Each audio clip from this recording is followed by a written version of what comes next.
ప్రేక్షకులందరూ నమస్కారం.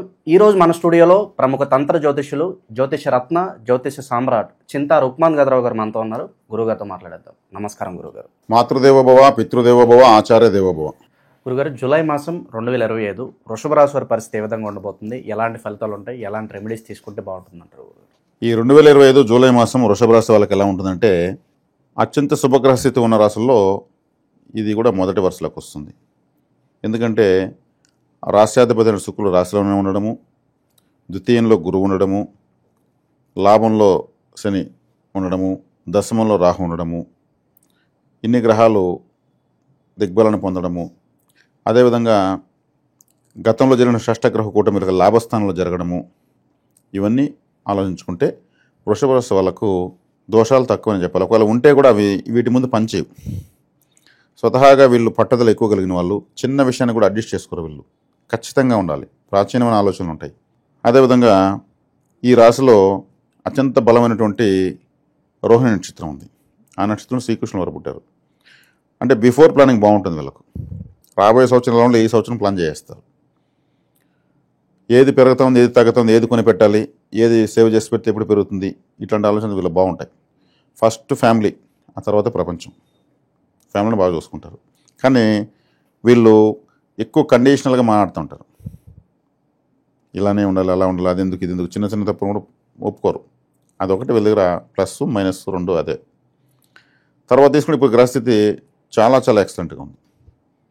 ఈ గ్రహస్థితిలో వీళ్ళు ఒక విధంగా సర్వైవ్ అయిపోతారు. తెలివితేటలు ఉంటాయి. ఎందుకంటే మనోకారకుడు చంద్రుడు వచ్చేసి పొందేటంటే ఈ రాశిలోనే. మానసిక వీళ్ళేం బలహీనలు అయితే ఏం కాదు. మనం ఉగాది రాశి ఫలితాలు కూడా చేసాం గురుగారు. ఈ రాశి వాళ్ళకి ఎక్సలెంట్గా ఉందని మాట్లాడుకున్నాం. టాప్లో మనం దీన్నే పెట్టాం ఈ రాశి యాక్చువల్గా ఈ ఉగాదికి. ప్రస్తుతం లాభంలోకి శని 30 సంవత్సరాల తర్వాత వచ్చాడు. 12 సంవత్సరాల తర్వాత ద్వితీయంలోకి గురువు వచ్చాడు. 18 సంవత్సరాల తర్వాత దశమలోకి రాహు వచ్చాడు. దశమలో రాహు దిగ్బలాన్ని పొందుతాడు. ఈ రాశి వాళ్ళకు రాజోకారకులే వీళ్ళంతా. గురువు గోచారత్య ద్వితీయంలోకి రావడం మంచిదే.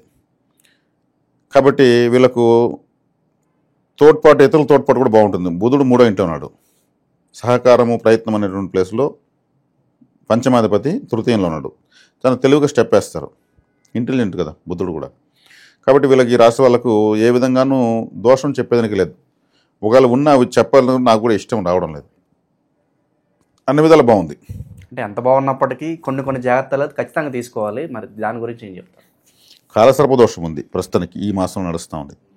ఈ కాలసర్ప దోషం ఏం చేస్తుందంటే వ్యతిరేక నిర్ణయాలు తీసుకుని చేస్తుంది. బ్యాక్ పెయిన్ పెరిగేదని అవకాశం పెంచుతుంది. స్నేహితులతో మోసపోవడానికి అవకాశాలు ఎక్కువ ఉంటాయి. అంటే కాలసర్ప దోషం ఉన్న వల్ల ఎక్కువ జీవితంలో నైవంచనకు గురైపోతారు. కాబట్టి ఈ కాలసర్ప దోష ప్రభావానికి చేయాల్సింది ఏంటంటే, పొట్లకాయ, ముల్లంగి తినకూడదు. ఈ నూడిల్స్ ఉంటాయి, నూడిల్స్ ఫుడ్, ఆ నూడిల్స్ ఫుడ్ తినకూడదు. పరోటాలు తినకూడదు. అదేవిధంగా జాంగిరీలు, జిలేబీలు, మురుకులు పెద్దగా వించేసి తినాలి. సేమియా చేసిన పాయసము, సేమియాతో చేసినటువంటి ఉప్మా లాంటివి పెద్దగా తినకూడదు. నవగ్రహాలకి మనం తీసుకునే ఫుడ్ బట్టి కూడా అదా ఖచ్చితంగా ఉంటుందంట. ఖచ్చితంగా ఇవన్నీ సర్పాకారంలో ఉండేటువంటివి. పాములాగా మెలికలు ఉన్న డ్రెస్సులు వేయకూడదు. పాముల్లాగా ఉన్న కీ చైన్లు వాడడము, పాముల్లాగా ఉన్నటువంటి టాటూలు వేసుకోవడం చేయకూడదు. ఇవి చేయకపోతే సర్పదోష యొక్క ప్రభావంలోకి మనం వెళ్ళం. గరుక్మంతుడు ఆరాధన చేయడము, ఇంకా టాటూ వేసుకుంటే గరుడ సింబల్ వేసుకోవచ్చు. గరుక్మంతుడి పెద్ద గద్ద ఫోటో ఇంట్లో పెట్టుకోవచ్చు. శ్రీ మహావిష్ణువు ఆలయానికి వెళ్ళి గరుక్మంతుడి ముందర వీళ్ళ వయసు ఎన్ని సంవత్సరాలు అంటే 2 నిమిషాలు కూర్చోవచ్చు. గరుడ మాలా మహామంత్రము లాంటివి, గరుడ పంచాక్షరి మంత్రము, గరుడ గాయత్రి మంత్రం లాంటివి చదువుకోవచ్చు. చాలా బాగుంటుంది. ఇది వీళ్ళు తీసుకోవాల్సిన జాగ్రత్త. ఎందుకంటే కాలసర్పదోషం అనేది అన్ని గ్రహాలు బంధించింది కాబట్టి ఈ జాగ్రత్త తీసుకుంటే సరిపోతుంది. ఇదే మస్కిటో కాయలు ఉంటుంది, అంటే దోమల ఒత్తి పాములాగా చుట్టుకుంటుంది. అది వెనుక నుంచే కాలుతుంది. ఈ బస్టాండ్లు, రైల్వే స్టేషన్లు, లేదా అక్కడక్కడ గుడారాలు వేసుకుని కొంతమంది సంచార జాతుల వాళ్ళు ఉంటారు. వాళ్ళు పాముల్లాగానే తిరుగుతూ ఉంటారు, ఒకచోట ఉండరు. వాళ్ళకి ఈ వత్తులు దానం ఇచ్చేయచ్చు. వాళ్ళు హ్యాపీగా తీసి కాల్ చేస్తారు, దోషం నశించిపోతుంది. కాబట్టి ఇది తీసుకోవాల్సిన జాగ్రత్త వృషభ రాశి. మిగతా అన్ని గ్రహాలు బాగున్నాయి, ఎక్సలెంట్గా ఉంది. కాలసర్ప దోషానికి పరిహారం చేసుకుంటే చాలు. సో దేనిలో వీళ్ళు ఎక్కువగా ఇన్వెస్ట్మెంట్ చేసుకుంటే బాగా లాభాలు వస్తాయి అంటారు గురుగారు? గోల్డ్. లగ్నంలో శుక్రున్నాడు అంటే గోల్డ్ అండ్ డైమండ్స్ కంతా శుక్రుడు, బుధుడు, గురువు లాంటి వాళ్ళు వస్తారు. ద్వితీయంలో గురువు ఉన్నాడు, ఆయనకి ద్వితీయంలో మళ్ళీ బుధుడు ఉన్నాడు. అంటే ఒక శుభగ్రహానికి ఇంకొక శుభగ్రహం ద్వితీయంలో, మళ్ళీ ఆ శుభగ్రహం ఇంకో శుభగ్రహం ద్వితీయంలో, ద్వితీయంలో అంటే ధనస్థానాల్లోనే వచ్చాయన్నమాట. కాబట్టి గోల్డు, డైమండ్స్, సిల్వరు ఇట్లా కాస్ట్లీ మెటల్స్లో వీళ్ళు సేకరించి పెట్టుకోవడం బెటర్. బిస్కెట్ రూపంలో కొని పెట్టుకోవడము, రేటు పెరిగినప్పుడు కొనే పని లేకుండా ఇచ్చే ఆభరణాలు చేసుకోవడం, లేబర్ ఇచ్చే ఆభరణాలు చేసుకోవడము, ఇటువంటివన్నీ చేయొచ్చు. వీళ్ళు గోల్డ్ స్కీమ్స్లో, బాండ్స్లో ఇన్వెస్ట్మెంట్ చేసుకోవడము, ఇట్లాంటివన్నీ చేసుకోవచ్చు. అంటే బంగారాన్ని ఎక్కువ సేకరించుకోవడానికి అనువైన కాలంగా చెప్పొచ్చు. ఇన్వెస్ట్మెంట్ పెట్టచ్చు. 30,000 రూపాయలకి బంగారు పోయిన ఆశ్చర్యం లేదు రాబోయే రోజుల్లో. 1 గ్రాము ఇప్పుడు దగ్గర 9-10 వేలకు దగ్గరలో ఉంది. సో ఇంకా పెరిగే అవకాశం ఉంది కానీ తగ్గే అవకాశం ఉంది నియర్లో లేదా?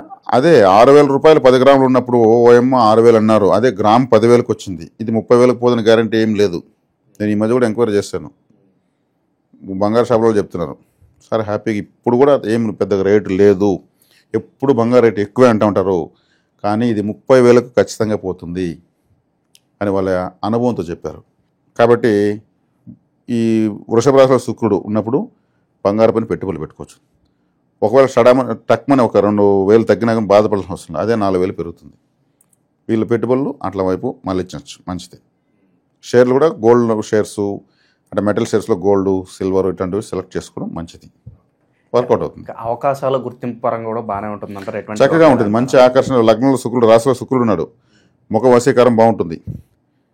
ఇప్పుడు ఎట్లున్న వృషభ రాశి వాళ్ళని చూస్తే ఎదుటి వాళ్ళకి బాగా అందంగా కనిపిస్తుంటారు. ఇప్పుడు ఆ ముఖ వచ్చేసి పెరిగిపోయింది, మొహంలో కళ కావచ్చు వచ్చేస్తుంది. శుక్రుడు అంటేనే luxury planet, fashion planet, beauty planet, సంతోషానికి ఆయన కెరఫ్. కాబట్టి ఇప్పుడు శుక్రుడు రాశిలో ఉన్నాడు కాబట్టి రాశి వాళ్ళకి ఏముంది, తెంపు, తెగువ, ధైర్యం, స్థైర్యం అన్నీ ఉంటాయి. హ్యాపీ వాళ్ళు. మంచి శత్రువులు ఉంటారా? శత్రుజయం కలుగుతుందా లేదంటే వాటికి వాళ్ళే నశించిపోతారా? ఇప్పుడు వీళ్ళు బాగున్నారు కదా, ఇప్పుడు అందరూ మిత్రులు వీళ్ళకి. అది అన్ని బాగున్నప్పుడు అందరూ పలకరిస్తారు, మావాడు అంటారు. ఏదైనా వృషభ రాశి వాళ్ళకి ఏదైనా బాగాలేదంటే వ్యక్తిగత జాతకంలో ఉన్నటువంటి డ్యామేజెస్ వల్ల తప్పితే గోచారరీత్యా తీసుకుంటే ఆనముత్యం వీళ్ళు. ఇప్పుడు ప్రజెంట్ మరి వీళ్ళ గ్రహస్థితి బట్టి ఎలాంటి పరిహారాలు బాగా అవసరం? వృషభ రాశి అంటేనే ఎద్దు. షేర్ మార్కెట్కి కూడా బుల్ రన్ దాన్నే పెట్టుకున్నారు. మరి ప్రపంచం దాన్ని ఎందుకు యాక్సెప్ట్ చేసింది? కాలచక్రంలో అంటే జ్యోతిష్ శాస్త్రంలో కూడా 2వ రాశి ధనస్థానానికి అదే రాశి. కాబట్టి ఇక్కడ వచ్చేకాడికి కృత్తికా నక్షత్రం 2, 3, 4 పాదాలు, రోహిణి నక్షత్రం 1, 2, 3, 4 పాదాలు, మృగశిర నక్షత్రం 1, 2 పాదాలు కలిపితే వృషభ రాశి. కృత్తికా నక్షత్రం సూర్యునిది. ఈ కృత్తికా నక్షత్రం వాళ్ళు రోహిణి నక్షత్రాన్ని బలపరచుకోవాలి. రోహిణి నక్షత్రం అంటే పాలు, పెరుగు, వెన్న, నెయ్యి, మిల్క్ ఐటమ్స్. ఆ రోహిణి నక్షత్రంలోనే శ్రీకృష్ణుల వారు పుట్టారు. అందుకే ఆయన ఎక్కువ తిన్నాడు. కాబట్టి శ్రీకృష్ణ ఆరాధన, పాలు, పాల పదార్థాలు, పాలకోవా, ఇంకా పాలతో చేసినటువంటి ఏమైనా సరే ఎన్నో ఉంటాయి, తీసుకోవచ్చు. పెరుగు, వెన్న, నెయ్యి ఎక్కువ ప్రతిరోజు ఆహారంలో వాడచ్చు. అదేవిధంగా శ్రీకృష్ణ ఆరాధన చేసుకోవచ్చు, మంచిది. సంపత్ బలపరచుకోవచ్చు. రోహిణి నక్షత్రం వల్ల మృగశిర నక్షత్రం బలపరచుకోవాలి. మృగశిర నక్షత్రం బలపరచుకోవాలంటే ఏమి? విఘ్నేశ్వర ఆరాధన చేయొచ్చు, జంతువు యొక్క తల కదా. అదేవిధంగా ఇండస్ఇండ్ బ్యాంక్లో అకౌంట్ ఓపెన్ చేసుకోవచ్చు. అది ఎద్దు యొక్క తలే ఉంటుంది. వృషభ రాశి యొక్క తల సింబల్ ఉండేటువంటి ఏకైక బ్యాంక్ ఇండస్ఇండ్ బ్యాంక్. అది మృగశిర నక్షత్రం జంతువు యొక్క తల కాబట్టి అక్కడ ఓపెన్ చేసుకోవచ్చు. ఆ మృగశిర నక్షత్రం ఉన్నప్పుడు వీళ్ళు అకౌంట్ ఓపెన్ చేసుకోవచ్చు. బాగా ట్రాన్సాక్షన్ బాగా పెరుగుతుంది. అది ఒక విధంగా సంపత్తారు కాబట్టి బ్యాంక్ అంటే ఆ మృగశిర నక్షత్రం ఉన్నప్పుడు ఒక కలశం లాంటి బిందె తీసుకుని పసుపు గుడ్డ మూత కట్టి అందులో డబ్బులు వేసి ఉండిలాగా ఇంట్లో మనీ సేవింగ్ కూడా స్టార్ట్ చేయొచ్చు. కాబట్టి ఈ మృగశిర నక్షత్రం వాళ్ళు ఆరుద్ర నక్షత్రం బలపరచుకోవాలి. ఆరుద్ర అంటే పరమేశ్వరుడు. ఎక్కువ శివాలయానికి వెళ్ళాలి. శివాలయానికి వెళ్ళడంతో పాటు ప్రదోషకాలంలో వెళ్ళడం చాలా మంచిది. ఆరుద్ర నక్షత్రం రోజు వెళ్ళడం మరీ మంచిది. అరటి పండ్లతో మాల తీసుకెళ్ళి అక్కడ నందీశ్వరుడికి వేసి ఆయన మెడలో అరటి పండ్ల మాల వేసి ఆరాధించడం మరీ మంచిది. కాబట్టి ఈ రాశి వాళ్ళు ఓవరాల్గా తీసుకుంటే గోసేవ అధికంగా చేయడం మంచిది. గోసేవ అంటే నందీశ్వరుడు వచ్చాడు కాబట్టి ఆయన గోజాతే కదా. గోశాలకు చందాలు ఇవ్వడము, డొనేషన్లు ఇవ్వడం లైఫ్ టైం యాక్టివేషన్ అవుతూనే ఉంటుంది వృషభాన్ని. అందున ఇంకోటి ఏమంటే ఈ రాశి వాళ్ళు కర్మ తెగిపోవాలంటే కషాయి వాడి దగ్గరికి వెళ్ళి వధించడానికి సిద్ధంగా ఉన్నటువంటి ఆవు కానీ ఎద్దు కానీ కొంత గొడవపడైనా సరే ఒక 5,000 ఎక్కువ ఇచ్చి సరే దాన్ని పట్టుకొచ్చి గోశాలలో వదిలేసి మళ్ళీ జన్మనివ్వాలి.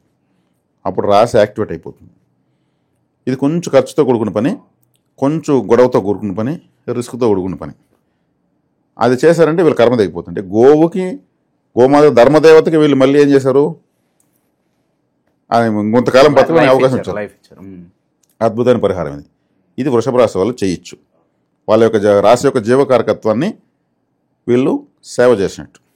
ఇది అద్భుతంగా వీళ్ళకు జాతకాలు పని లేదు, గోచారం పని లేదు, ఏ చారం పని లేదు. ఈ పరిహారం చేస్తే మాత్రం చాలా బాగున్నాయి గురుగారు. రెమెడీస్ చాలా కొత్తగా వింటున్నాను మీ మాటల ద్వారా. సో ఓవరాల్గా ఈ నెల ఈ రాశి వాళ్ళకి ఏ విధంగా ఉండబోతుందో చాలా బాగా వివరించారు. ధన్యవాదాలు. ధన్యవాదాలు.